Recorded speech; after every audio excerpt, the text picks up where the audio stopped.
В одном из ночных клубов собрались артисты казахстанской эстрады, чтобы отдаться в руки мастерам боди-арта и фотографу. Идея фотосета принадлежала Андрею Лерину. С помощью фотоискусства он пытался в очередной раз привлечь внимание к проблемам казахстанского цирка. Туда не ходят, ему предпочитают кино и клубы, и это пренебрежительное отношение оскорбляет артистов.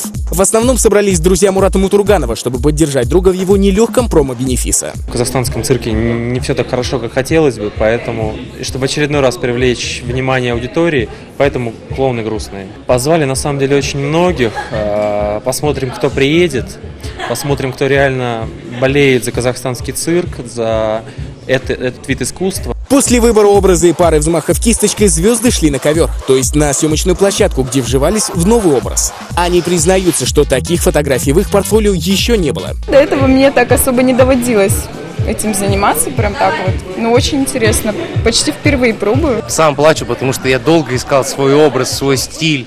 Я думаю, что впредь я буду выступать именно только в этом образе, вот, и буду петь только самые-самые красивые песни о любви. Профессионалы мейкапа признаются, что со звездами, несмотря на устоявшееся мнение, работать оказалось довольно легко. Они такие же люди, как и мы. Поэтому как бы ничего сложного, они не капризные. Они вот сели и все, то, что делаешь, то они терпят. Тема такая интересная, цирк, клоуны, это всегда ярко, привлекательно. И то есть не всегда можно это...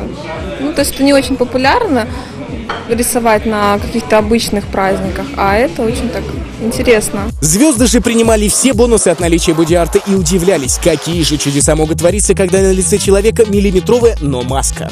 Вроде бы как бы такой вот клоунский макияж, но я на самом деле не считаю себя каким-то цирковым артистом. Я вдруг себя ощутил группой Kiss такая. И такое что-то настроение немножко такое брутал-металл. Надо поддерживать своих талантов, надо ценить их. И пока они рядом с нами, пока они не уехали куда-то за бугор или еще что-то, не дай бог, но мы должны их сейчас, прямо сейчас любить и ценить. Результатами работ можно будет полюбоваться на сайте resident.kz, и в скором времени будет организована фотовыставка, также в поддержку цирка. А вы не забывайте, что осталось только одно бенефисное выступление Мурата Мутурганова 9 мая.